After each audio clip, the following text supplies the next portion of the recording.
It is 6:30. I am going to call the meeting to order. TJ, will you please call the roll? Mrs. Best. Present. Mrs. Davis. Present. Mrs. Epling-Skinner. Present. Ms. Harless. Present. Mrs. Hudson. Present. Thank you. Good evening. Welcome to the July 28th, 2025 Board of Education meeting for Worthington City Schools. I am Board Member Kelly Davis. To my left is Board Member Nikki Hudson, Board Member Amber Epling-Skinner, our Treasurer TJ Cusick. To my right is Assistant Superintendent of Academics Angie Adrian, Board Member Stephanie Harless, and Board Member Jennifer Best. If you're able, please stand and join us for the Pledge of Allegiance. Allegiance to the flag of the United States of America and to the republic for which it stands, one nation, under God, indivisible, with liberty and justice for all.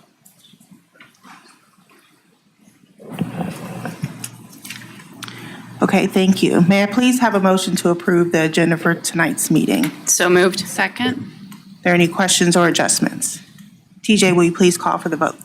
Mrs. Best. Yes. Mrs. Davis. Yes, Mrs. Epling-Skinner. Yes. Ms. Harless. Yes. Mrs. Hudson. Yes. motion carries. We do not have any visitor comments this evening, so I will move on to information and proposals, the annual review of the Title I policy, and I will turn it over to the policy committee.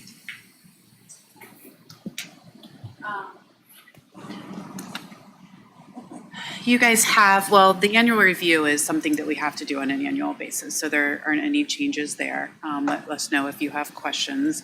And then the first reading of the Neola policies, there were revisions that were proposed related to supervision and welfare, and we didn't, relating to both administrative certified staff and classified staff.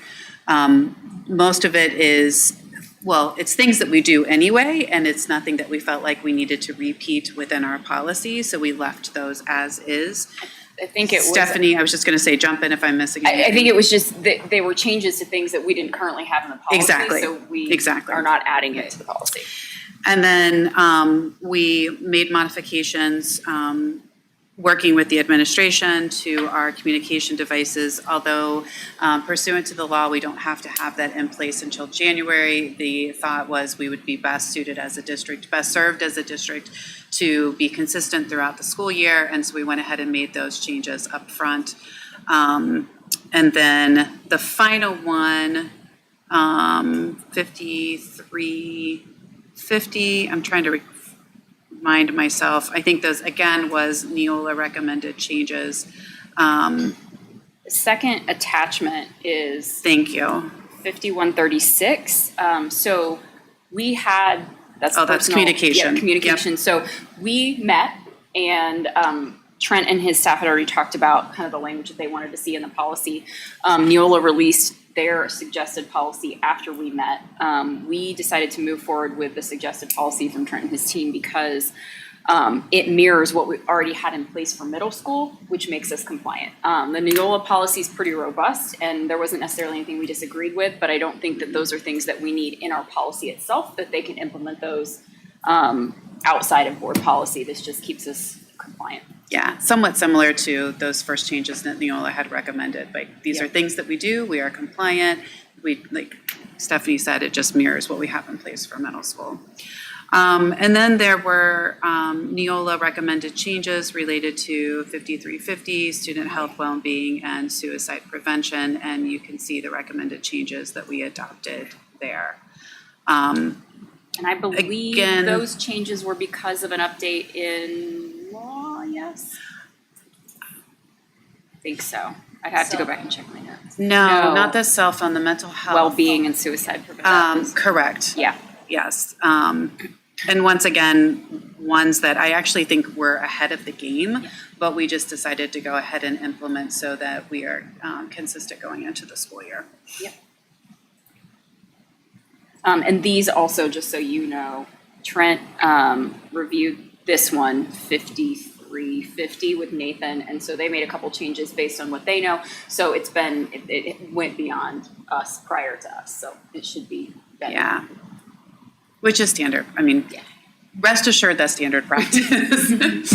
Those who are executing within the administration are always looking at these and ensuring that what's written within our policy makes sense for how we operate as a school district. And then we're always looking at it through the lens of, are we putting enough in policy? Are we not putting too much in policy? And we all know that we're always complying with the law. Yeah.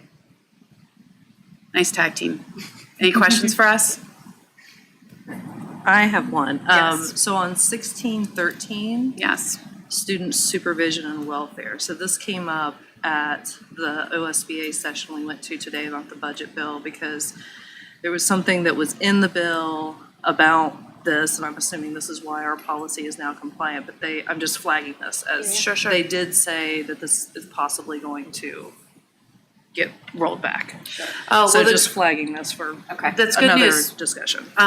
Because for 1613, we'll definitely watch that. We didn't adopt any of the additional language that they had proposed in light of the okay. recent changes. So Okay. hopefully we would still be compliant with whatever change they make, but we can absolutely watch for that. To Thank put, I you. guess to put even more detail into this, a lot of the changes are to do things like define grooming, which are well-defined in law. And so we don't need it. Board policy never supersedes law anyway, and so it seemed redundant to try to define that in our policy.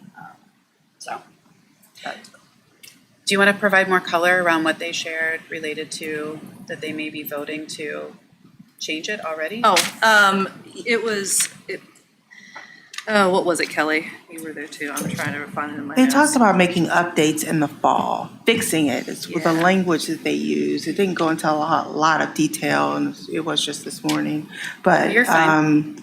there were two areas, and this was one of them, that they talked about fixing it and updating it in the fall when they come back into session. Okay. So, Okay, like, good it to sounded know. like for the better. Oh, yeah, Not- okay. And maybe, I mean, this happens, right? Like, when you're not the one who's actually in the classroom or executing within a school, you don't always know exactly what that execution looks like. And maybe there was some language that they used that, Yeah. okay, very good. That's all. Any additional, thank you for that update. Yeah, sorry, it's not much of one because That's I'm okay. It's losing at least things good in to my have on notes. our I just remember radar. having something in my head about that. I don't have any other questions though. Thank Okay. you both for your work on this. Yes, thank you. Appreciate that. Okay, we are going to move on to the superintendent's report. Angie Adrian. Absolutely, thank you. As you know, our mission in Worthington Schools is to empower a community of learners who will change the world. And in Worthington, we have 4 vision statements, and for this report, with the help of Dr. Bowers, I'll provide an update on each one of these visionaries. We accomplish our mission by living our 4 vision statements. We will engage each student with diverse opportunities to maximize every student's potential. And so this morning, we had the opportunity to welcome about 37 new teachers to Worthington Schools and some additional staff members as we spend most of the week working to support our new teachers in their new teacher orientation. So our goal, as always, is to provide a positive and welcoming environment for our new teachers, just as we would expect them to do with our students. So we welcome those teachers, and a shout out to Mr. Jeff Maddox and his team. It was the HR day today. The morning was fun. Lots of excitement. Jeff brings a lot of energy to that day, and I just appreciate his leadership with that. They did take a tour of Worthington. Today was a hot day for a bus ride, but they maintained that, and I think they had some graders afterwards to cool them down a little bit. So tomorrow and Wednesday, our academic achievement and professional learning team get to work with our new teachers and staff on Tuesday and Wednesday, and they'll do some safety training on Thursday, and then they'll have Friday off, I believe. So it was a great morning with our new teachers. The other thing, we'll provide a safe environment where every student can grow intellectually, emotionally, socially, and physically. So this Saturday here at the Worthington Education Center, we are hosting our annual first-time bus riders event. So this program is designed to get your child ready to ride the school bus to school.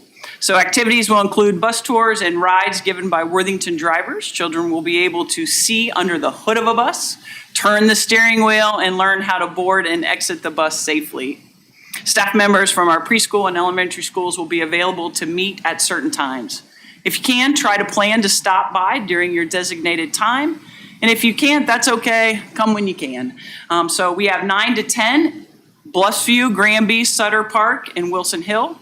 10 to 11, Brookside, Slate Hill, Sutter Park, and Worthington Estates. 11 to noon, Colonial Hills, Liberty, Worthington Park.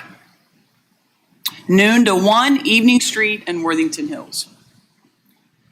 We will provide consistent communication and promote dialogue with our community. So also this Saturday, we're inviting our families out to our first annual Back to School Style Drop, hosted by Ms. Toya Spencer. So back to school shouldn't break the bank. Swing by for free, gently loved clothes for every age, cool, comfortable, and ready for the hallways. This event is from 9 to 5 and will be held at the Worthington Operations Center at 6465 Bush Boulevard in Columbus. Get your family styled up for the new school year, from sneakers to hoodies. There's something there for everyone. So thanks, Toya, for writing such a catchy welcome. We'll be responsible and transparent with our community resources. So in next week's superintendent update, Dr. Bowers will provide a progress report on our high school construction projects. But many other projects have been completed this summer. So new single-use restrooms have been installed in Colonial Hills Elementary, Liberty Elementary, and Linworth Experiential School, and should be ready for the start of the new school year. The new exterior school signs are up at Worthington Park, Liberty, and Sutter Park, and electric lighting is being installed now. A new pedestrian bridge has been installed over the creek at Worthington Park Elementary. New playground equipment is installed and operational at Worthington Park. Classroom univents, or HVAC, at Sutter Park Preschool will be complete before school starts. The new artificial turf on the competition field at Worthington Kilbourne is complete. And the WEC parking lot is complete. New flooring at the WEC and public spaces will be completed over the next few weeks. So lots happening this summer. We appreciate everybody who has put work into the summer. Sometimes we hear school shuts down in the summer, but it doesn't. It just gets ramped up and lots being done in the summer. So thanks to our maintenance and everyone else who provided that for us. That's my superintendent's report for tonight. Thanks, Angie. Yep. Are there any questions for Angie at all? Okay. Moving on to our treasurer's report, TJ. Thank you. As Kelly mentioned, this is the first official regular meeting since we passed the budget. Seems like a while ago, but I did want to make a few comments on the state budget. We've probably heard in the news the governor vetoed many of the detrimental provisions to school district funding, so we're thankful of that. Although the legislature has indicated, and indeed part of the legislature has overridden one of those vetoes, and they have indicated that there could be more to come. They actually have until December 31st to determine that, which seems kind of long to me, that it's a budget and you can veto a provision of a budget 6 months into a budget, but that is the law. And so in terms of school funding for us, basic formula school funding, they kept the Fair School Funding Plan, but they did not update the inputs. And so similar to the governor's proposal, we lose about $2 million a year because higher property values are being used on the one side and not equally adjusted inputs on the other side. However, they did offset that loss by three things. It included a $27 per pupil funding supplement, so I think that was their way of providing some sort of value and growth. That's a couple $100,000. A $13 per pupil performance-based supplement based on the number of stars the district earns on its report card, so that should provide us a few $100,000. But the largest one was an enrollment growth supplement, $225 a student. And when we saw the projections that were in front of the state when they approved the budget, that was over $1 million for us. And when I look at when the final budget was passed, their period of looking at growth is from fiscal year 22 to fiscal year 25. I think in the projections they were using 21 to 24, and I'm not quite certain at this point that we'll meet the 5% growth between 22 and 25 that we would have met, because we had a little over 100 kids come between 22 and 23. So that may negatively impact us by close to $1 million if we don't get that enrollment growth supplement. OD has indicated that there's still some terms that they need to define, including what they're using for enrollment. And so they told us by October they'll have those numbers to us, but I unfortunately think that we will not get that enrollment growth supplement. So that could, at the end of the day, see a net reduction of $1 million a year in our state funding. But on a positive note, the department indicated, as Amber pointed out, that the federal government will be releasing its Title IIA, Title III, and Title IVA funding. Those aren't a ton of funds for us, but they do supplement our teacher PD, and they allow us to fund 2 bilingual assistants. So we're thankful that this issue at least seems resolved for now in this coming school year. And then lastly, I'd like to thank the Swim Inc. Executive Board, especially John Amen and Linda Crandall, for meeting with us last week, ironing out the new details of a natatorium management agreement. I think we're in a good place with that transition. What you're seeing tonight in this agenda is carving out the parcel of land for the outdoor pool and transferring that to the city. And then next week, you will see another resolution to terminate our existing lease with Swim Inc. and sign a new natatorium management agreement. We have a couple final details to work out, and I think we'll get that worked out this week. So I appreciate John and Linda's flexibility and commitment as we work through this complicated IRS issue. I also am very lucky to have Tim Gehring and Emily Greenwald on our team, both parents of swimmers, to help me understand swimming, which I do not understand. I'm more of a floater. But I think we're in a good place, and I think you guys will see a good agreement come forward next week. That is all I have. Thank you, TJ. It's a little more uplifting this time. It's hard to follow Angie. She had a very happy superintendent update. Are there any questions for TJ? All right. I think you misspoke. I'm not sure if I heard it right, but did you say December 31st of this year? Because I think they have until December 31st of next year. 26. They have the entire, Oh, I thought they had to get it. Entire budget They period. have the entire session. they have the entire That session. even makes less sense. Yeah. Sorry, I wasn't sure if I didn't want to correct Alright. you, but yeah, they've got a long time. Wild. Okay. Any questions, other questions for DJ? All right. Moving on to board committee reports and announcements. Does anyone want to go first? Who wants to go? Who has something? It's been a I while. have my mic on. I can go All right. first just because mine is pretty much piggybacking on a lot of what TJ said. I think the biggest thing that I've done since last time we met is just the session we went to today, and that was OSBA hosted. There were a lot of other associations there too, but it was basically just a deep dive. It was all day of the budget. So I feel like my brain is just kind of mush at this point, so I'm going through my notes, but some of the top lines that I'll just share with you all, and I shared the whole slide deck, so you can really get into the weeds there, and feel free to ask if you have any questions. I might or might not know the answers, but we can figure it out together. But this is the lowest state share in history that schools have ever gotten in this budget bill, and I think that is just huge for people to understand, and I think that as board members, we have a responsibility to educate the public on this, because I think that so many people don't, property tax in Ohio is complicated, and when they just see their property tax bills increasing and they don't really understand who to complain to, like where do they go? Well, what's making this happen?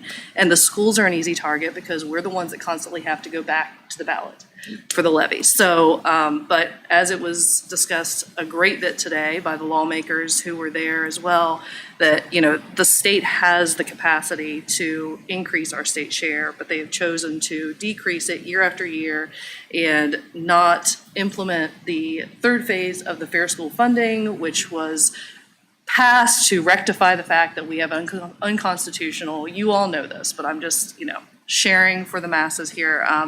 This is a very big problem in Ohio. I do think that the legislature, the governor are trying to, I think we're really facing a reckoning, and that was kind of brought up several times today, that, There's the issue to try and eliminate property tax altogether, and I think that's sort of moving the lawmakers to do something. So a lot of the proposals that were in the budget bill that were vetoed, obviously we talked about, we advocated against. It was good, but like TJ said, they can line item veto if they have the votes.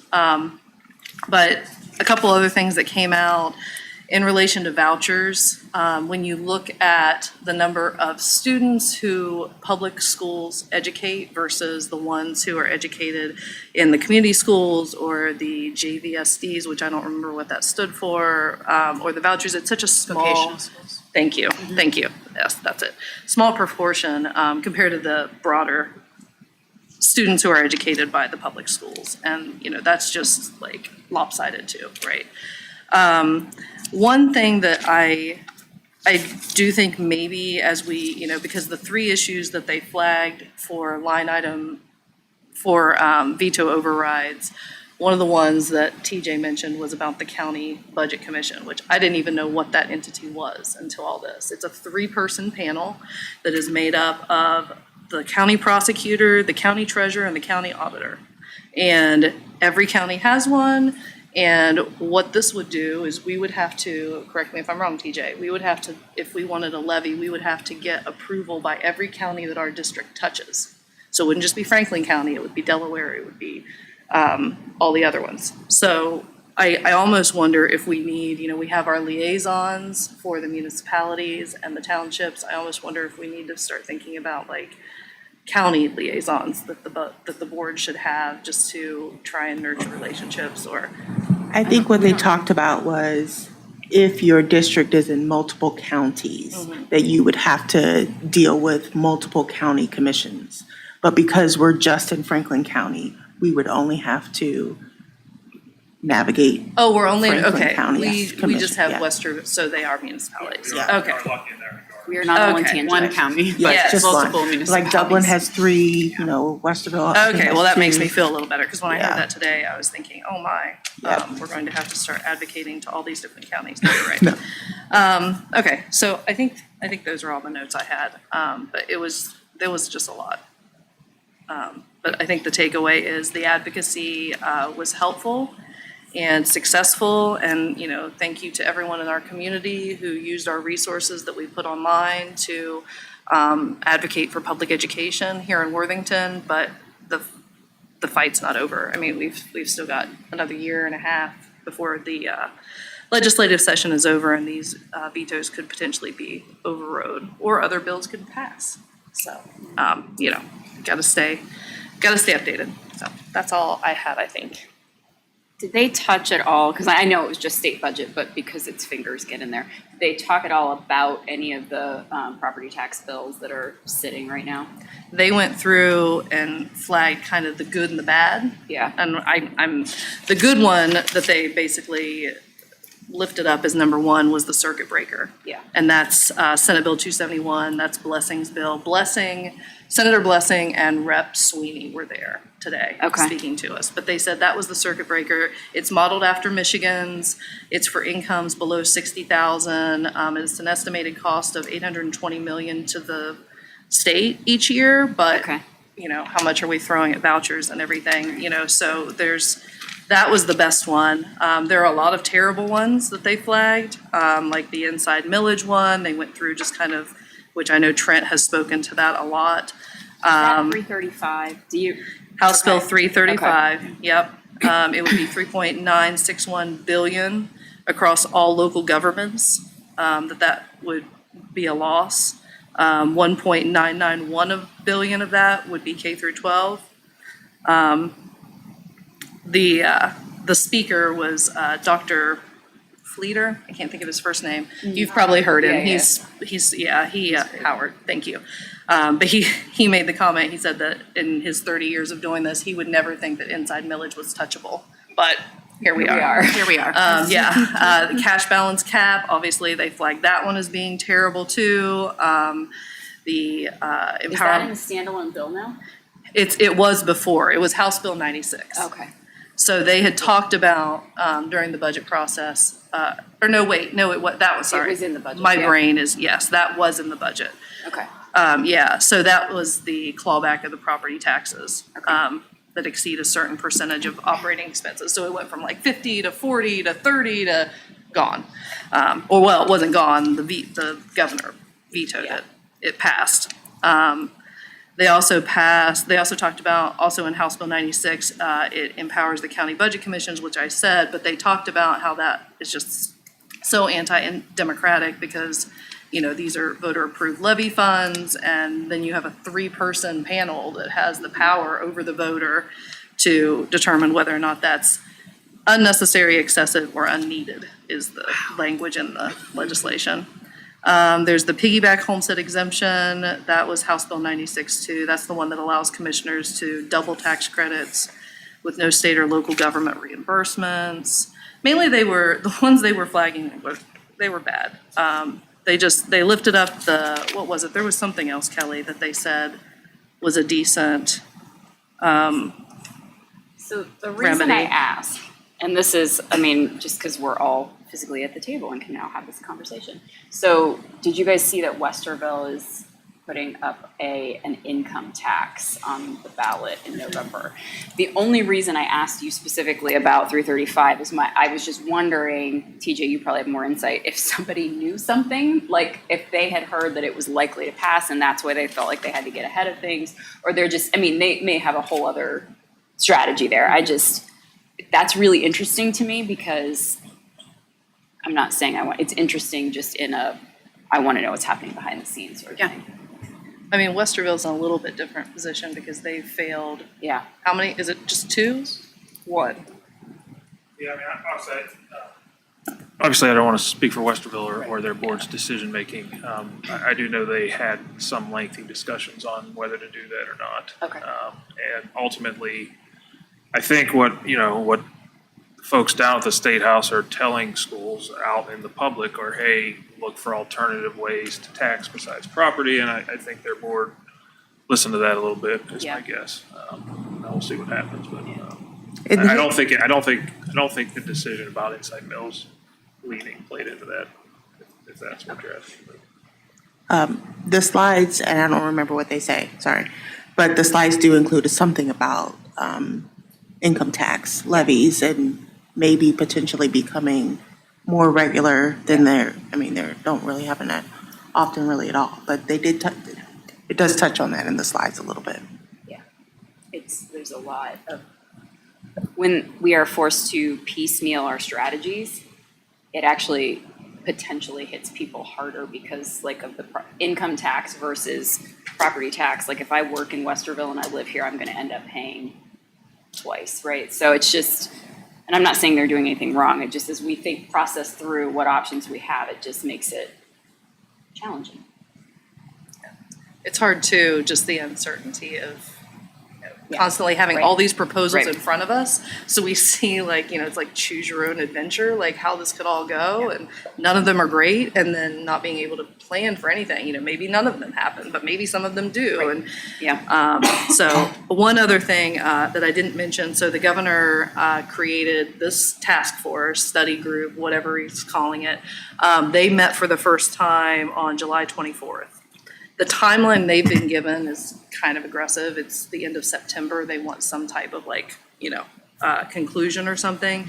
And that will probably go well with the legislature schedule. They're out for pretty much the rest of the summer. So they'll come back in September. The governor will have some type of, final, and this group is different than the joint task force that was created, if you remember that. That was legislative, that was House, Senate, Democrat, Republican, but it was all lawmakers. So this group is more a wide swath of the state, like stakeholders. So it's people who this would more directly, not that the lawmakers don't pay property taxes and everything too, but this is more, people who have a more vested interest in the outcome of this, so. Yeah, I think one of the things too, because of the fact that they can come back and override the vetoes, was a little bit of why they gave so much of an overview about what actually was approved in the budget, because there is always the potential that it could come back again, so, yeah. But the slides are really thorough. Sorry. No, you're fine. I was just gonna say, the other proposal I just found in my notes was the LLC loophole, Stephanie, that they flagged as being a good one, because that would bring in, and the county auditors support that one too, and that would, because right now what's happening is, all the burden is being shifted to the residents versus commercial property. So if they could close that loophole, then that would like right-size that a little bit. So that was the other one. I knew there were two. Okay. Sorry, Kelly. That was very thorough. Thank you. It was a lot of information. So thank you for sharing that slide deck too, because I do think that is helpful information, because it was a lot today. I have my speaker or my Yeah. mic on. I don't mind going next. Thank you. I will just echo both of you for attending today and sharing your learnings. I'll take a look at the slideshow or slide presentation. The only committee meeting that I had since our last meeting was policy, and we obviously covered that earlier tonight. So if there weren't any questions regarding that, I think I can pass it on to Stephanie. And I will just echo that was my only committee meeting as well. So, tag. And I have not had any committee meetings, but Thursday morning, the insurance committee is meeting. So next meeting, TJ and/or I will have an update.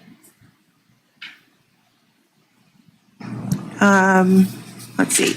We went to the parade. That's not a meeting, but it was a nice 4th of July parade in Worthington Hills. Good turnout it was huge. More candy and More bubbles candy next year.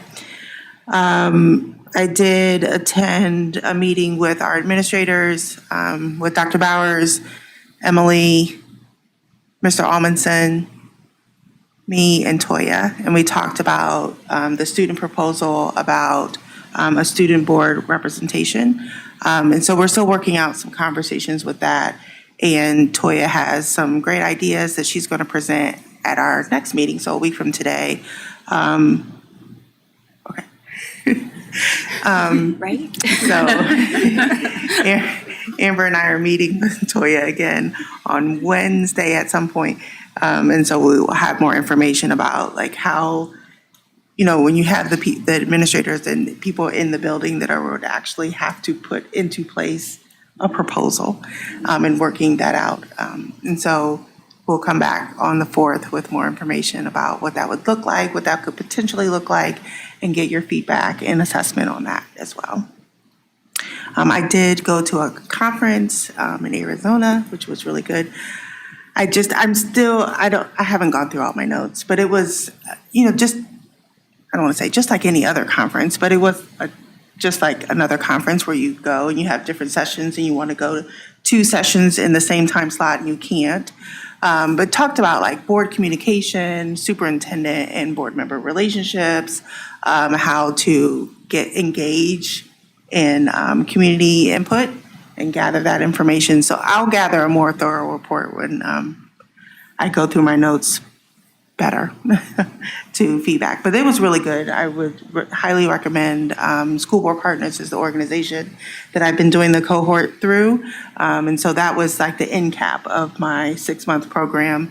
And I've learned a lot. So it's been really good. And then as Angie mentioned, we had the welcome this morning. So that was really good to see all the new faces and hear all the enthusiasm about starting the new school year. So that's all I have. All right. We are going to move on to item E, actions recommended by the treasurer, Mr. Cusick. Yes, I'd like to recommend that the Board of Education approve the minutes from the July 10th meeting as presented in enclosure E1, please. So moved. Second.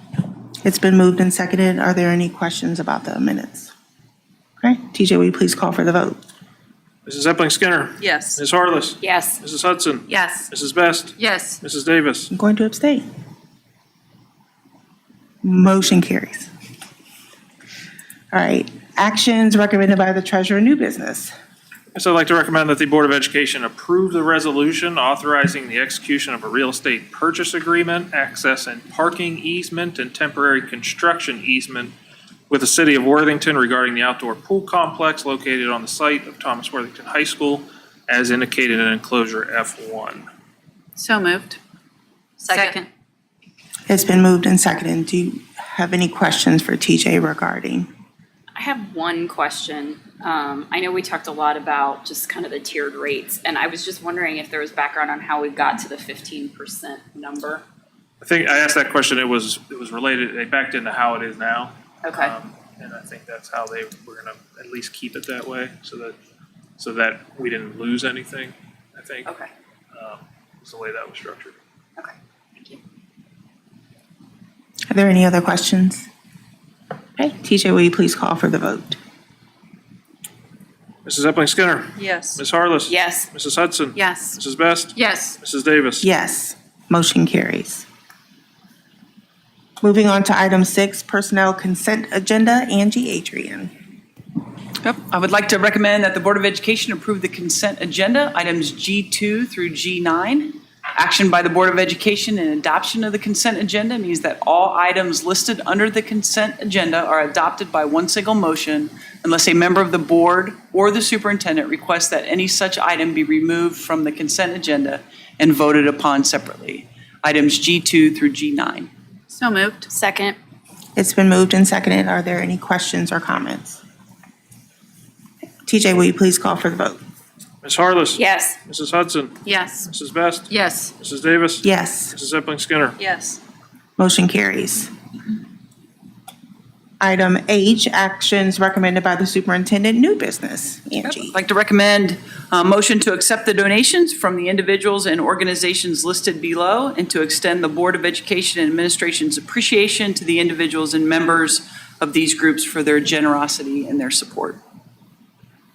So moved. Second? It's been moved and seconded. Are there any questions or comments? TJ, will you please call for the vote? Mrs. Hudson. Yes. Mrs. Best. Yes. Mrs. Davis. Yes, Mrs. Epling Skinner. Yes. Ms. Harless. Yes. motion carries.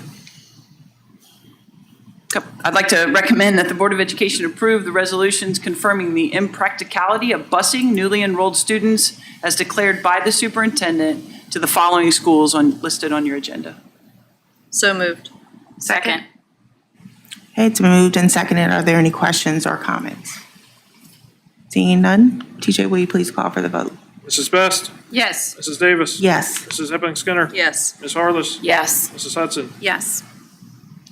motion carries.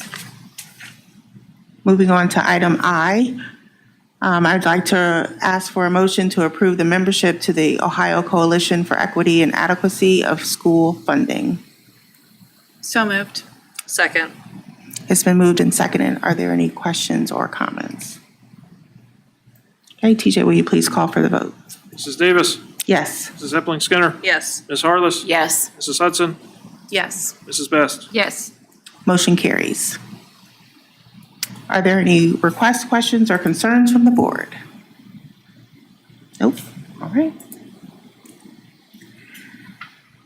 All right, our next meeting is a week from today. It's Monday, so it's the first Monday of the month, so it's a little bit of a change. August 4th, right here in this room. Then we will meet back on our regular schedule, August 25th, 6:30, and then Monday, September 8th at 6:30. Kelly, as you look at what you're scheduling with regards to presentations, I just wanted to share, I'm likely traveling out of the country on September 8th to drop a kiddo off at school. Oh, well, So- that's important. Yeah. Dr. Bowers did mention to me maybe a week or so ago that they are working on a presentation list, and so Okay. as soon as he has it, then And I'll make sure you obviously, get it. there are ones we have to miss every once in a while. I just wanted you to have visibility to that. Yeah, absolutely. Any other questions? May I please have a motion to enter into executive session to discuss the employment, dismissal, discipline, promotion, demotion, or compensation of an employee? So moved. Second. TJ, will you please call for the vote? Mrs. Epling Skinner. Yes. Ms. Harless. Yes. Mrs. Hudson. Yes. Mrs. Best. Yes. Mrs. Davis. Yes, motion carries. Thank you all for joining us. We'll see you next week.